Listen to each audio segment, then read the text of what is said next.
Hi friends, എല്ലാവർക്കും എൻ്റെ life വീഡിയോയുടെ പുതിയൊരു വീഡിയോയിലേക്ക് സ്വാഗതം. ഇന്ന് ഞാനൊരു കിഡിലൻ ഐറ്റമായിട്ട് കേട്ടോ വന്നിട്ടുള്ളത്. ഇന്ന് നമ്മൾ ചെയ്യുന്നത് പോത്തിറച്ചി അച്ചാറാണ്. നല്ല ബഫലോ മീറ്റ് കൊണ്ട് പ്യുവർ പോത്തിറച്ചി കൊണ്ട് നല്ലൊരു കിടുക്കാച്ചി അച്ചാറാണ് നമ്മളിന്ന് ചെയ്യാൻ പോകുന്നത്. സൂക്ഷിച്ച് വെച്ചാൽ ഒരുപാട് നാളെ നമുക്ക് ഉപയോഗിക്കാൻ പറ്റും കേട്ടോ. ഫ്രിഡ്ജിലൊന്നും വെക്കേണ്ട ആവശ്യമില്ല, പുറത്ത് തന്നെ വെച്ചാൽ മതി. നനഞ്ഞ സ്പൂണൊന്നും അതിനകത്ത് ഇട്ടാതിരുന്നാൽ മതി കേട്ടോ. നല്ല കിഡിലൻ ടേസ്റ്റാണ്. പെട്ടെന്ന് കറിയൊന്നും ഇല്ലെങ്കിലും നമുക്ക് ചോറ് കഴിക്കാൻ പറ്റും. അപ്പോൾ എല്ലാവരും ഒന്ന് ചെയ്ത് നോക്കിയിട്ട് അഭിപ്രായം അറിയിക്കണേ. അപ്പോൾ നമുക്ക് വീഡിയോ കാണാം. നമുക്കിത് നല്ല ഫ്രഷ് പോത്തിറച്ചിയാണ് കേട്ടോ കിട്ടിയിട്ടുള്ളത്. ഇത് ബോൺലെസ് ബഫലോ മീറ്റാണ്. എല്ലൊന്നും ഇല്ലാത്ത നല്ല പോത്തിറച്ചിയാണ്. ഇത് നമ്മൾ അച്ചാറിന് വേണ്ടിയിട്ട് ആദ്യമേ ചെറിയ പീസസ് ആക്കി ഒന്ന് മുറിച്ചെടുക്കാം. എത്രത്തോളം ഒരുപാടൊക്കെ നൈസാവണ്ട, എന്നാലും വളരെ കുഞ്ഞു പീസസ് ആയിട്ട് വേണം. ഏകദേശം ഈ ഒരു രീതിയിലൊക്കെ വേണം നമ്മൾ മുറിച്ചെടുക്കാനായിട്ട്. അങ്ങനെ എടുത്തതിന് ശേഷം നമുക്കിത് നന്നായിട്ടൊന്ന് കഴുകിയെടുക്കാം.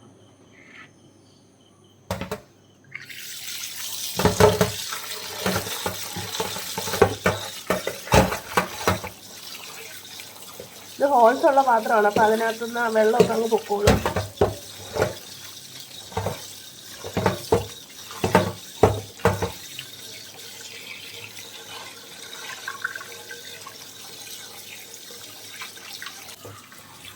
അപ്പോൾ നമ്മൾ നന്നായിട്ട് കഴുകിയിട്ട് ഇത് വെള്ളം തോരാനായിട്ട് വെച്ചിട്ടുണ്ട് കേട്ടോ. നല്ല വൃത്തിയായിട്ട് കഴുകിയെടുക്കണം. കഴുകിയിട്ട് ഇത് വെള്ളം ഒന്ന് വാർന്നു പോകാൻ വേണ്ടി വെച്ചിട്ടുണ്ട്. അതിനുശേഷം നമുക്കതിലേക്ക് കുറച്ച് മസാലകൾ ചേർത്ത് ഒന്ന് പുരട്ടി വെക്കാം. ഇനി നമുക്കതിലേക്ക് കുറച്ച് മസാലകൾ ചേർക്കാനുണ്ട്. ആദ്യമായിട്ട് നമുക്ക് മഞ്ഞൾപ്പൊടി ചേർത്ത് കൊടുക്കാം. ഏകദേശം ഒരു 3/4 ടീസ്പൂണോളം മഞ്ഞൾപ്പൊടി. ഇനി നമുക്ക് ഒരല്പം മുളക് പൊടി ചേർത്ത് കൊടുക്കാം. ബാക്കി നമ്മൾ അച്ചാറിടുമ്പോൾ ചേർത്ത് കൊടുത്താൽ മതി കേട്ടോ. ഇപ്പോൾ ഏകദേശം ഒരു 1/2 ടീസ്പൂൺ ചേർത്ത് കൊടുത്താൽ മതി. ഇനി നമുക്കതിലേക്ക് 1 ടീസ്പൂൺ കുരുമുളക് പൊടി ചേർത്ത് കൊടുക്കാം. ഇനി ഇതിലേക്ക് ആവശ്യത്തിനുള്ള ഉപ്പ് ചേർത്ത് കൊടുക്കാം. ഇനി നമുക്ക് കൈ വെച്ചിട്ട് നന്നായിട്ടൊന്ന് മിക്സ് ചെയ്ത് കൊടുക്കണേ. നന്നായിട്ട് മിക്സ് ചെയ്ത് കൊടുക്കാം. ഇത് നമുക്ക് കുക്കറിലിട്ട് ഒന്ന് വേവിച്ചെടുക്കേണ്ടതാണ്. വേവിച്ചതിന് ശേഷം മാത്രം വറുത്താൽ മതി. എല്ലാ മീറ്റിലും നന്നായിട്ട് പിടിക്കുന്ന പോലെ നന്നായിട്ടൊന്ന് തിരുമ്മി യോജിപ്പിക്കണം. ഇങ്ങനെ തിരുമ്മി എടുത്തിട്ട് ഏകദേശം ഒരു 15-20 മിനിറ്റ്, അരമണിക്കൂർ വെച്ചാൽ അത്രയും നല്ലതാണ് മസാലയൊക്കെ അതിനകത്തൊന്ന് പിടിക്കാൻ. അതിനുശേഷം മാത്രം നമുക്ക് വേവിച്ചെടുക്കാം. മസാലയൊക്കെ പുരട്ടി വെച്ചിട്ടുണ്ട്. ഇനി ഒരു 15 മിനിറ്റ് കുറഞ്ഞത് അതൊന്ന് റെസ്റ്റ് എടുക്കട്ടെ. അതിനുശേഷം നമുക്ക് കുക്കറിലിട്ടത് ഒരു 1/4 വേവിന് ഒന്ന് വേവിച്ചെടുക്കാം. ഇനി നമ്മൾ നമ്മുടെ പോത്തിറച്ചി വേവിക്കാൻ പോവുകയാണ്. ഇപ്പോൾ ഒരു 15-20 മിനിറ്റോളം ആയിട്ടുണ്ട് കേട്ടോ. നമ്മൾ മസാല പുരട്ടി മാറ്റി വെച്ചിട്ട് അതെല്ലാം ഞാൻ ഒരു കുക്കറിലേക്ക് മാറ്റിയിട്ടുണ്ട്. ഇനി ഇത് ഒരു 1/4 വേവ് ആവുന്നത് വരെ നമുക്കൊന്ന് വേവിച്ചെടുക്കാം. വെള്ളമൊന്നും ഒഴിക്കേണ്ട ആവശ്യമില്ല. ഒരു 5 വിസിൽ അത്രയും നമുക്കൊന്ന് വേവിച്ചെടുക്കാം. കുക്കർ അടുപ്പത്ത് വെച്ചിട്ടുണ്ട്. ഞാൻ ഒട്ടും വെള്ളം ഒഴിച്ചിട്ടില്ല കേട്ടോ. അത് ഒരു പകുതിയല്ല, ഒരു 1/4 വേവ്. ഓവറായിട്ട് വെന്ത് പോകാൻ പാടില്ല. ഒരു 1/4 വേവിന് നമുക്ക് കിട്ടിയാൽ മതി. അപ്പം ഓരോ കുക്കറിനും മാറിക്കൊണ്ടിരിക്കും. എല്ലാ കുക്കറിനും ഒരേപോലെ ആയിരിക്കത്തില്ല വിസിൽ. അപ്പം നിങ്ങളുടെ കുക്കറിൻ്റെ അളവ് ഫുൾ കുക്കാകാൻ പാടില്ല. ഒരു 80-90%, 80% മാത്രം വെന്ത് കിട്ടിയാൽ നമുക്ക് പിന്നെ വറുത്തെടുക്കാനുള്ളതാണല്ലോ. അപ്പോൾ ആ ഒരു പരുവത്തിൽ മാത്രം ഇത് വേവിച്ചെടുക്കാം. വെള്ളം ഒഴിക്കേണ്ട, അതിനകത്ത് തന്നെ വെള്ളം ഇറങ്ങിക്കോളും. അപ്പം ഞങ്ങളുടെ ഈ എന്ത് വീഡിയോ കുക്കിംഗ് വീഡിയോ ആയാലും നിങ്ങൾ അതുപോലെ തന്നെ ഒന്ന് ചെയ്ത് നോക്കിയാൽ നിങ്ങൾക്ക് കുക്കിങ്ങിൽ പേരെടുക്കാൻ പറ്റും കേട്ടോ. ഉറപ്പാണ്. കാരണം ഒരു സ്റ്റെപ്പ് പോലും മിസ്സാക്കാതെയാണ് കാണിക്കുന്നത്. ഒന്നും ഞാൻ ഹൈഡ് ചെയ്ത് വെച്ചിട്ടില്ല. എന്താണോ ചേർക്കുന്നത് എല്ലാം അതുപോലെ തന്നെ കാണിക്കുന്നുണ്ട്. അപ്പം തീർച്ചയായിട്ടും എല്ലാവരും അതേപോലെ ഒന്ന് ചെയ്ത് നോക്കണേ. അപ്പോൾ ഇതിൻ്റെ ഒരു 5 വിസിൽ വരുന്നത് വരെ നമുക്കൊന്ന് വെയിറ്റ് ചെയ്യാം. കുക്കറിൽ കറക്റ്റ് 5 വിസിൽ വന്നപ്പോൾ ഞാൻ ഓഫ് ആക്കിയിട്ടുണ്ട്. ഇപ്പോൾ അത് ഇരുന്നൊന്ന് തണുത്തിട്ടുണ്ട് കേട്ടോ. നമ്മൾ കുക്കറിൽ എന്ത് ചെയ്താലും വെള്ളം ഒഴിച്ച് തണുപ്പിക്കാൻ ശ്രമിക്കരുത്. അത് ആ വിസിൽ പോയി നന്നായിട്ട് തണുത്തതിന് ശേഷം മാത്രം നമ്മൾ തുറന്നാൽ മതി കേട്ടോ. ഇപ്പം എൻ്റെ വിസിലൊക്കെ പോയിട്ടുണ്ട്. ഞാൻ തുറന്ന് നോക്കുവാണ്. നമ്മുടെ പോത്തിറച്ചിയൊക്കെ നന്നായിട്ട് വെന്തിട്ടുണ്ട്. ഈ ഒരു പരുവം മതി. ഇനി നമുക്ക് വെള്ളമൊന്നും ആവശ്യമില്ല കേട്ടോ. അച്ചാറിൽ ഒട്ടും വെള്ളം പാടില്ല. ഇതൊന്ന് ഒരു സ്റ്റെയിനറിലോ ഈ വെള്ളം ഒന്ന് നമുക്ക് ഊറ്റിക്കളയാം. ഇതേപോലെ ഒരു പാത്രത്തിലോ സ്റ്റെയിനറിലോ ഒക്കെ ഒന്ന് മാറ്റി വെക്കാം. വറുക്കാൻ ആവശ്യമുള്ള എണ്ണ ഒഴിച്ചു കൊടുക്കാം. ഇത്രയും മതിയാവും. കൂടുതൽ എണ്ണ ഉണ്ടെങ്കിൽ നമുക്ക് വറുത്തതിന് ശേഷം മാറ്റി വെക്കാം കേട്ടോ. അച്ചാറിന് പിന്നെ അത്രയും എണ്ണ ആവശ്യമില്ല. ഇനി എണ്ണ നന്നായിട്ടൊന്ന് ചൂടാവട്ടെ. അതിനുശേഷം നമുക്ക് പോത്തിറച്ചി ഇട്ട് കൊടുക്കാം. എണ്ണ നന്നായിട്ട് ചൂടായതിന് ശേഷം മാത്രം നമ്മൾ വേവിച്ച് വെച്ചിട്ടുള്ള പോത്തിറച്ചി ഇട്ട് കൊടുത്താൽ മതി കേട്ടോ. പിന്നെ പ്രത്യേകം ശ്രദ്ധിക്കേണ്ടത് ഈ ഏത് അച്ചാർ ഇട്ടാലും നമ്മൾ വെളിച്ചെണ്ണ ഉപയോഗിക്കാൻ പാടില്ല കേട്ടോ. വേറെ ഏത് എണ്ണ വേണമെങ്കിലും ഉപയോഗിക്കാം. ഇപ്പം ഞാൻ എടുത്തിട്ടുള്ളത് റൈസ് ബ്രാൻ ഓയിലാണ്. ഇപ്പം റൈസ് ബ്രാനോ സൺഫ്ലവറോ അങ്ങനെയുള്ള വേറെ ഏത് എണ്ണ വേണമെങ്കിലും ഉപയോഗിക്കാം. നല്ലെണ്ണയാണ് ഏത് അച്ചാറിനും ബെസ്റ്റ്. അപ്പം വെളിച്ചെണ്ണ മാക്സിമം ഉപയോഗിക്കാതിരിക്കുന്നതായിരിക്കും നല്ലത്. കാരണം വെളിച്ചെണ്ണയിൽ നമ്മൾ അച്ചാറിട്ട് കഴിഞ്ഞാൽ ഒരുപാട് നാളത് ഇരിക്കത്തില്ല. പെട്ടെന്ന് ഒരു ദിവസം തീർക്കാനൊക്കെ ഉള്ള അച്ചാറൊക്കെ ആണെങ്കിൽ നമുക്ക് ചെയ്യാം. അപ്പോൾ എണ്ണ നന്നായിട്ട് ചൂടായിട്ടുണ്ട്. ഇനി നമുക്കിതിലേക്ക് നമ്മൾ വേവിച്ച് വെച്ചിട്ടുള്ള പോത്തിറച്ചി ഇട്ട് കൊടുക്കാം.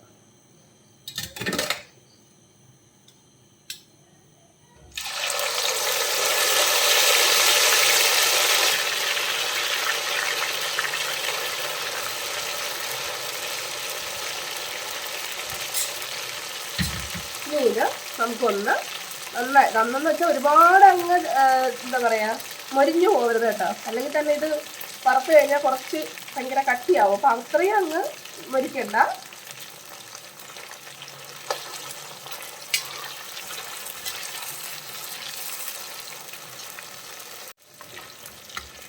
നമ്മൾ ഇടയ്ക്കിടയ്ക്ക് ഒന്ന് ഇളക്കി ഇട്ട് കൊടുക്കണം കേട്ടോ. എന്നാലേ നമുക്ക് ആ കറക്റ്റായിട്ടൊന്ന് മൊരിഞ്ഞ് കിട്ടത്തുള്ളൂ എല്ലാ ഭാഗവും.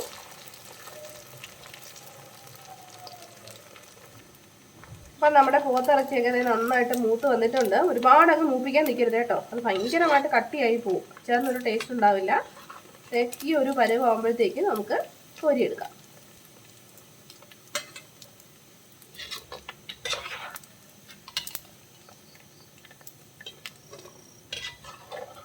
ഇത് ഭയങ്കരമായിട്ട് കട്ടിയാവും. വറുത്തെടുത്ത് കഴിഞ്ഞാൽ ഒരുപാട് പൊരിച്ച് കഴിഞ്ഞാൽ ഭയങ്കരമായിട്ട് എന്താ പറയുക റബ്ബർ പോലെ ഇരിക്കും. ഒരു ടേസ്റ്റ് ഉണ്ടാകത്തില്ല. നമുക്കിതുപോലെ ബാക്കിയുള്ള ഇറച്ചിയും കൂടി ഒന്ന് വറുത്തെടുക്കാം. ബാക്കിയുള്ള പോത്തിറച്ചിയും കൂടി നമുക്ക് ഇട്ട് കൊടുക്കാം.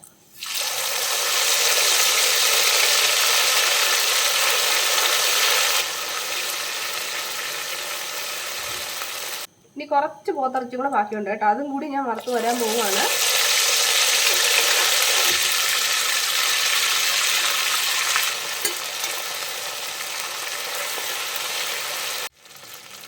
നമ്മളിന്ന് 1 കിലോ പോത്തിറച്ചിയാണ് കേട്ടോ എടുത്തിട്ടുള്ളത്. ഇത് ബോൺലെസ് ആണ്. അതായത് അധികം അഴുക്കോ എല്ലോ ഒന്നും തന്നെ ഇല്ല. അതുകൊണ്ട് ഒരുപാട് നമുക്ക് വൃത്തിയാക്കേണ്ട ആവശ്യമൊന്നുമില്ല. നന്നായിട്ടൊന്ന് കഴുകിയെടുത്താൽ മതിയായിരുന്നു. അപ്പം അങ്ങനെയുള്ള പോത്തിറച്ചി വെച്ചിട്ടാണ് നമ്മളിത് അച്ചാർ ചെയ്യാൻ പോകുന്നത്.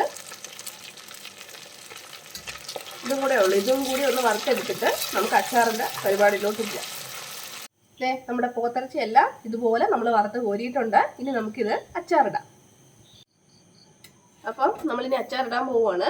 അതേ എണ്ണ തന്നെയാണ് കേട്ടോ. കൂടുതലുണ്ടെങ്കിൽ കുറച്ചൊക്കെ മാറ്റിയാൽ മതി. ഇനി നമുക്ക് ആദ്യം കുറച്ച് കടുക് ഇട്ട് കൊടുക്കാം. അതിൻ്റെ കൂടെ തന്നെ ഒരല്പം വളരെ കുറച്ച് ഉലുവയും കൂടി ഒന്ന് ഇട്ട് കൊടുക്കാം. പിന്നെ നമുക്കതിലേക്ക് കറിവേപ്പില ചേർത്ത് കൊടുക്കാം.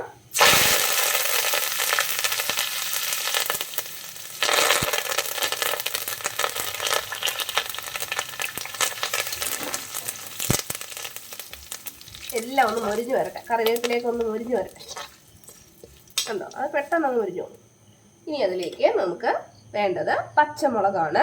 ഞാൻ കുറച്ച് കൂടുതൽ എടുത്തിട്ടുണ്ട് കേട്ടോ. ഒരു 10 പച്ചമുളക് ഉണ്ടാവും. ഇത് ഇച്ചിരി നീളം കൂടി പച്ചമുളകാണ്. അത് ഇതിലേക്ക് ഇട്ട് കൊടുക്കാം.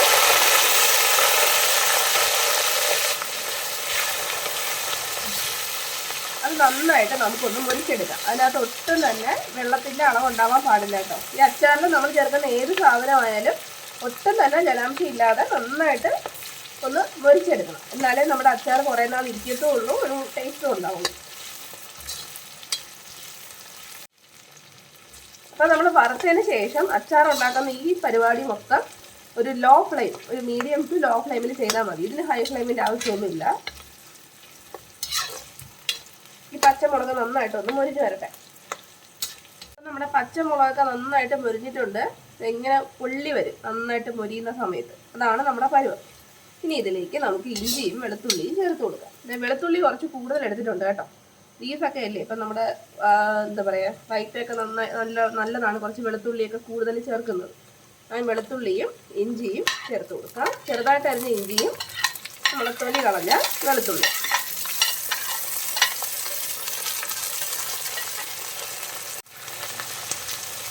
ഇതും കൂടി നമുക്കൊന്ന് നന്നായിട്ട് മൂപ്പിച്ചെടുക്കാം.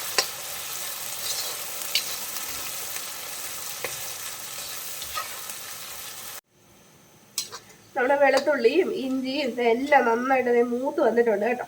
അതിനകത്ത് ഒട്ടും തന്നെ വെള്ളമൊന്നും ഇല്ലാതെ ഒന്ന് മൂത്ത് വന്നിട്ടുണ്ട്. ഇനി നമുക്ക് പൊടികൾ ചേർത്ത് കൊടുക്കാം.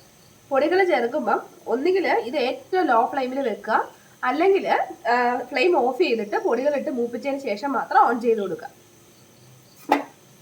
ആദ്യം നമുക്ക് മുളക് പൊടി ചേർത്ത് കൊടുക്കാം. ഇത് ഞാൻ 2 മുളക് പൊടി, അതായത് കാശ്മീരി ചില്ലിയും സാധാ മുളക് പൊടി മിക്സ് ചെയ്ത് പൊടിച്ചതാണ്. അപ്പോൾ എരിവിനനുസരിച്ച് ചേർത്ത് കൊടുക്കാം. നമ്മുടെ ബീഫിൻ്റെ ക്വാണ്ടിറ്റിക്ക് അനുസരിച്ച് ഞാനൊരു 4 സ്പൂൺ മുളക് പൊടി ചേർത്തിട്ടുണ്ട്. ഇനി ഒന്ന് മിക്സ് ചെയ്ത് കൊടുക്കാം. ബീഫ് അച്ചാറൊക്കെ ആകുമ്പം ഇച്ചിരി കുറച്ച് എരിവ് വേണം, അപ്പം അതിനനുസരിച്ച് ചേർത്ത് കൊടുത്താൽ മതി കേട്ടോ. ഇനി ഞാനിതിലേക്ക് 1 ടീസ്പൂൺ മാത്രം, ഇത് നമ്മുടെ അച്ചാർ പൊടിയാണ് കേട്ടോ, പിക്കിൾ പൗഡർ, അതും കൂടി 1 സ്പൂൺ ചേർത്ത് കൊടുത്താൽ മതിയോ. മിക്സ് ചെയ്ത് കൊടുക്കാം.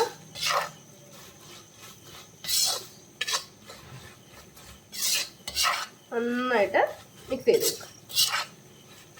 പൊടിയുടെ പച്ചമണമൊക്കെ മാറി ഒന്ന് മൂത്ത് വരണം. പൊടികളൊക്കെ നന്നായിട്ട് മൂത്തൊരു മണം വരുന്നുണ്ട്. ഇനി നമുക്കിതിലേക്ക് വിനാഗിരി ചേർത്ത് കൊടുക്കാവേ.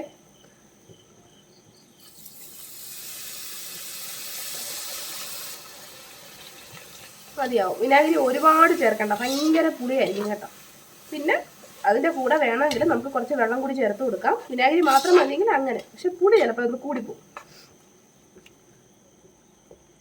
വിനാഗിരിയുടെ കൂടെ ഞാൻ കുറച്ച് വെള്ളം കൂടി ചേർക്കുന്നുണ്ട്. പച്ചവെള്ളം അല്ല കേട്ടോ, നല്ലോണം തിളപ്പിച്ചിട്ട് തണുത്ത വെള്ളമാണ്, അതാണ് ഞാൻ ചേർത്ത് കൊടുക്കാൻ പോകുന്നത്. ചെറിയൊരു ചൂടുണ്ട്, കുറച്ച് നമുക്ക് ഗ്രേവിക്ക് വേണ്ടി മാത്രം. ഇനി ഇത് നന്നായിട്ടൊന്ന് തിളയ്ക്കണം.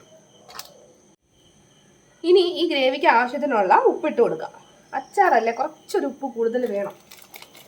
അതിനകത്തൊക്കെ ഒന്ന് പിടിച്ച് വരാനായിട്ട് കുറച്ച് ഉപ്പൊന്ന് കൂടുതൽ വേണം. നമ്മൾ നോക്കിയിട്ട് ഇട്ട് കൊടുത്താൽ മതി.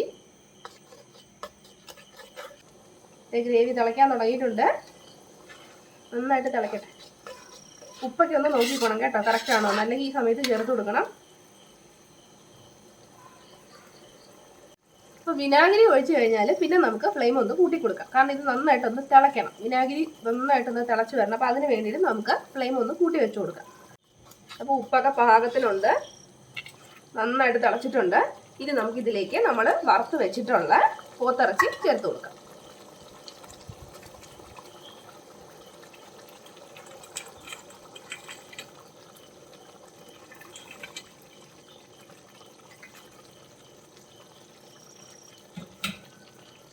ഗ്രേവിയായിട്ട് നന്നായിട്ടൊന്ന് മിക്സ് ചെയ്ത് കൊടുക്കാം.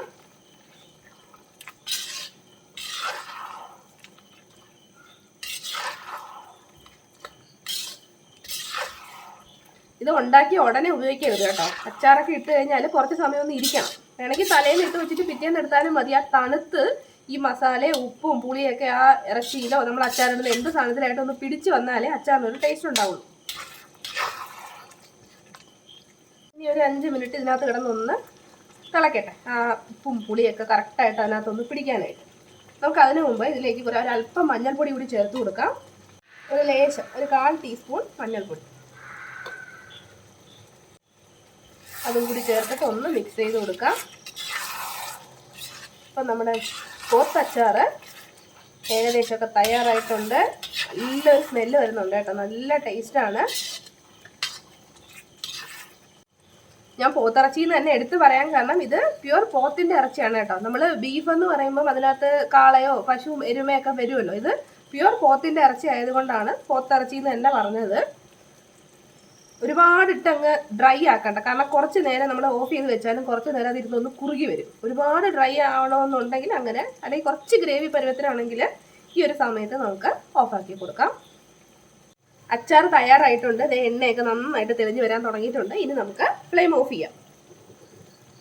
ഓഫ് ചെയ്ത് നന്നായിട്ട് തണുത്തതിന് ശേഷം മാത്രം ഉപയോഗിച്ചാൽ മതി കേട്ടോ. എന്നാലേ അതിൻ്റെ ആ കറക്റ്റ് ടേസ്റ്റ് കിട്ടത്തുള്ളൂ. ഉപ്പും പുളിയും എരിയൊക്കെ ആ പോത്തിറച്ചിക്കകത്ത് പിടിച്ച് ഒരു കിഡിലൻ ടേസ്റ്റ് ആയിരിക്കും.